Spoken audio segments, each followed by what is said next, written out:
Hey, welcome back to Delectable You, recipes for food and for life.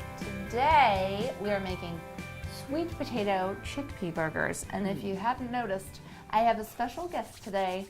This is Tilita Lutterloh. She is a dear friend. She is also the person who put my body back together after I had my daughter, a year and a half after I had my daughter. She totally transformed my body. So if you're in the LA area and you need a personal trainer, look no further.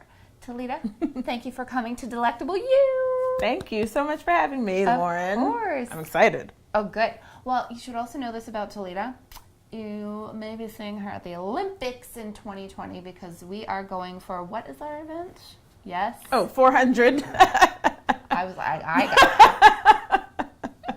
got it. Yeah, 400 meters actually. And interestingly enough, we're starting this season out with doing some 800 meter work to help kind of speed endurance and strength for the 400. So we'll see how it translates and helps me. But that won't be your event. Your event's the 400 meter sprint. Right. Got it. Right. So basically she can run faster than all of you watching. No big deal. So I really wanted to have Tilita on because I love and respect her so much. She's also a wealth of knowledge when it comes to nutrition, particularly for athletes. She also happens to be vegan. So one of the biggest things that I think that you're always asked, and I'm always asked this as a vegetarian, mostly vegan, where do you get your protein? So Tilita, where do you get your protein? That's a great question. And yes, probably the most common question I get, not just because I'm vegan, but especially because I'm an athlete. Right. So because of the amount of physical activity I do and muscle building and all of that stuff, we are under the assumption that we need tons and tons and tons and tons of protein to either build that muscle or maintain that muscle. But you don't need an overload at all of too much protein because your body actually can't process that much in one sitting anyway. However, as a plant-based athlete, there is no worries whatsoever that you won't get enough protein. There is protein in all of nature, in plants like galore. And especially post-activity, so post-workout is where the carbohydrates and protein ratio is important. And so foods like sweet potatoes and carrots and quinoa and chickpeas and squashes and things like that are your more starchy vegetables, yes. And people are so worried about the carbohydrate content, but there's lots of protein in there. And if you are an athlete, if you are active, the more active you are, the more carbohydrates you need anyway. So please don't worry about carbohydrates. You need them. You need them for stored energy and to fuel tomorrow's workout and the next competition as well, and to help recovery from those things also. Got it. But yes, protein is in everything, everywhere. Like spinach and spinach kale and leafy greens, spinach, broccoli, cucumber, parsley, actually. So yeah, yes, absolutely. Okay. Lentils and spirulina actually is one of my favorite things. I'm drinking my spirulina right now. Yes, yeah. That is very potent in protein. Okay. Yes. Okay. Awesome. Oh, we could maybe add that to the burger at some point, make it a green burger. Ooh, That's a good I like idea. that. I just thought of that right now because you just told me, so it's not going to be in this recipe, but if you feel like experimenting, add a teaspoon of spirulina to this recipe.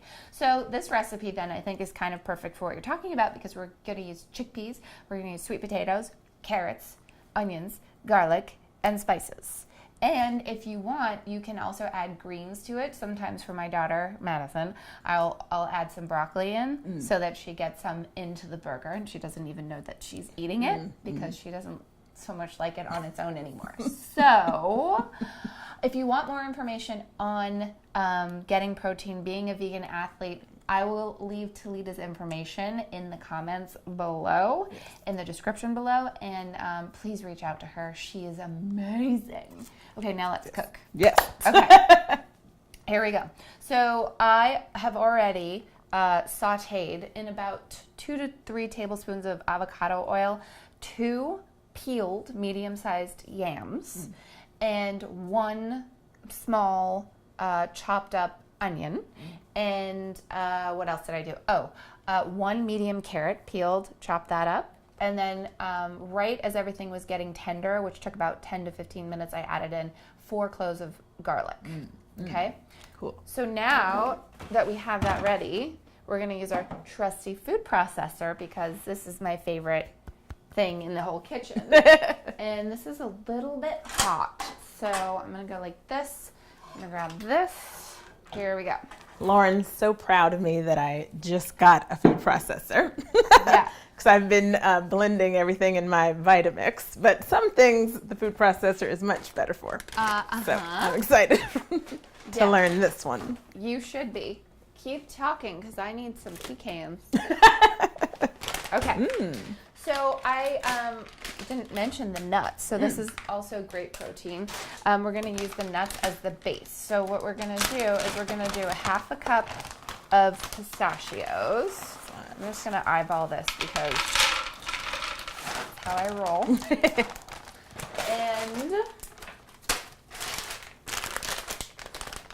this is going to get cut up.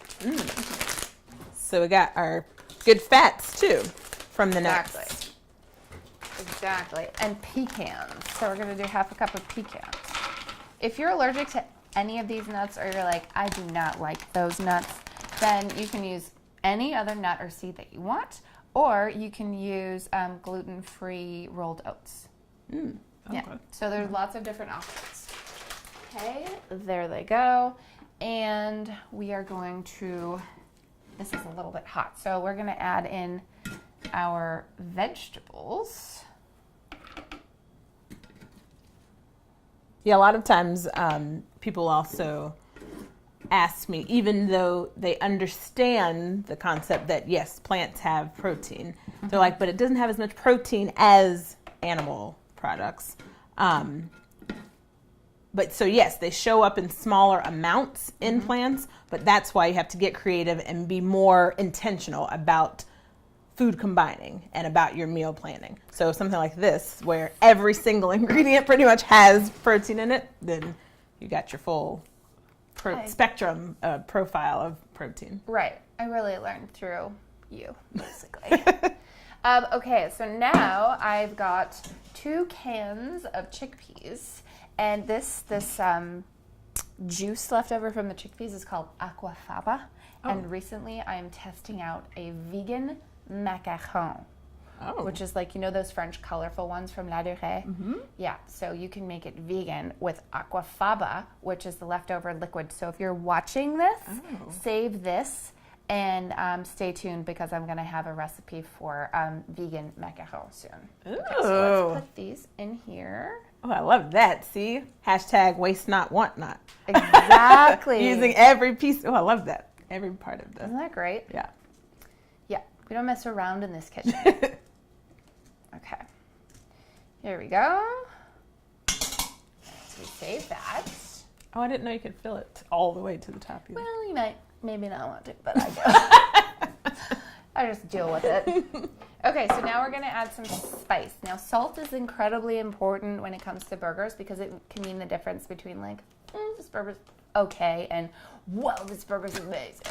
Okay, so we're gonna do about 1.5 teaspoons of sea salt, and we're gonna add more at the end before we cook them if we taste it and it tastes a little flat. Then we're gonna add. I was just gonna say, and we got our some electrolytes from the sodium. It's a good thing you're here. I wouldn't have remembered to say that. Okay, now we've got 1/2 teaspoon of ground cumin. It's one of my favorite spices. Right, and chili powder. We got 1/2 teaspoon of chili powder. Again, I'm not measuring, I'm just eyeballing. See, this is where I have an issue. I have to measure every little thing. Okay, so I'm learning. You're learning. It's okay. Eventually, you'll be so good at it that you're like, I don't need measurements. Okay, on. Okay, so this is what happens when you overfill it. No big deal. You just have to use your spatula to get everything moving. You smell that? Ooh, yeah. And actually, normally I do pulse the nuts first, but I got so excited that you were here that I forgot. So if you're watching and when you do this at home, pulse the nuts first. It's going to be fine, but it just makes it a little bit easier to come together. Gotcha. Come together right now.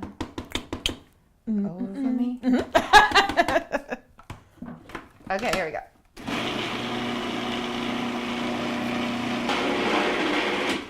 Okay, we fixed Lawrence's steak.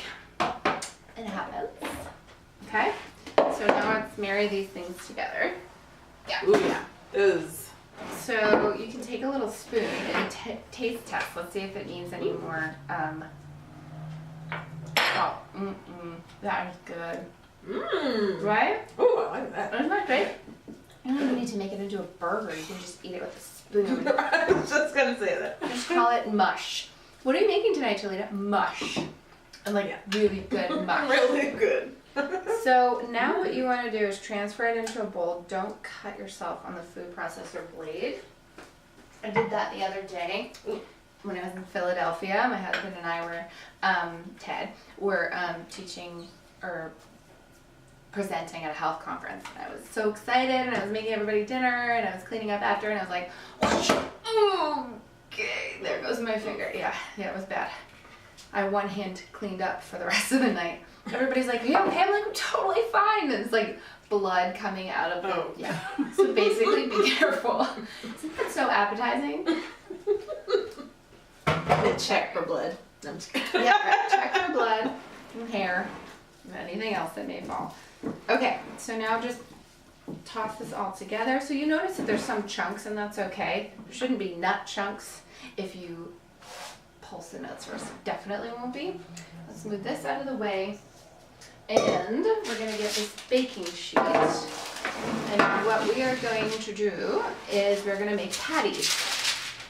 And I've lined this baking sheet. I'm in trouble today. I've lined this baking sheet with parchment paper. You can use a silicone mat. I had one, and it's nowhere to be found. I don't know where it went, so I'm going to need to get another one. So now I've taken, this is where you kind of do need a measuring cup, just for the purposes of making even patties. So half a cup, and then you kind of smack it out on there. It's not going to be perfect. And then you just push it down to about, what's that, like ½ inch thick? And that's what you do with the entire batch of burgers. And then I've preheated the oven to 350.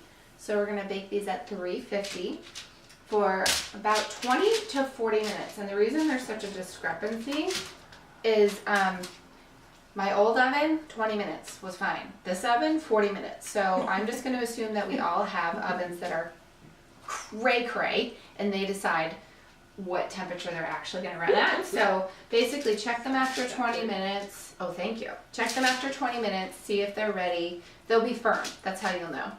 And then if they're not, rotate them, and then bake them for another 10 to 20 minutes. There you go. You're great, sous chef. Okay, so 20 minutes, 40 minutes, who knows? We're going to start with 20. Okay. Dirty hands. There we go. Bake beautifully.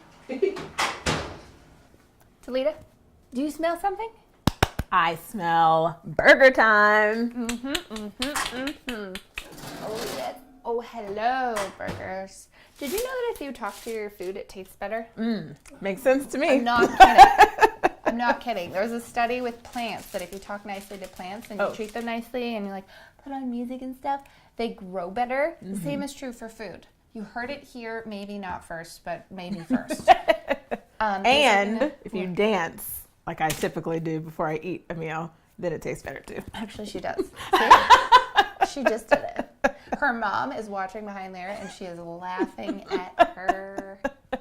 All right, so that's your spoon. So you got to taste test. Those are really hot. Okay. So just like take a little spoonful.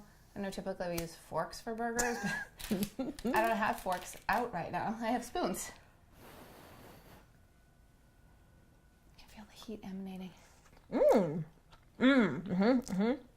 Yummy. That's good. Much better. I mean, yeah, we could have eaten it spoonfuls earlier in the mush, but Yes, this is even better. Isn't that yummy? I like that. So now you can just use this as a regular burger. So you can put it on a bun if you don't mind gluten, or a gluten-free bun, or wrap it in lettuce, wrap it in collard greens, dress it like you would any old burger. You can even put this in a big salad if you want to add some protein to a salad. You can wrap this like a falafel in a pita with some tzatziki, some vegan tzatziki. I gotta work on a recipe for that. That's coming. And yeah, so this is one of my favorite recipes that I make. It's toddler approved. My little 2-year-old loves it. I love it. My husband loves it. And now you love it. Yes. And now it's vegan athlete, Olympic hopeful athlete approved. So hashtag Tilitafied approved. That's right.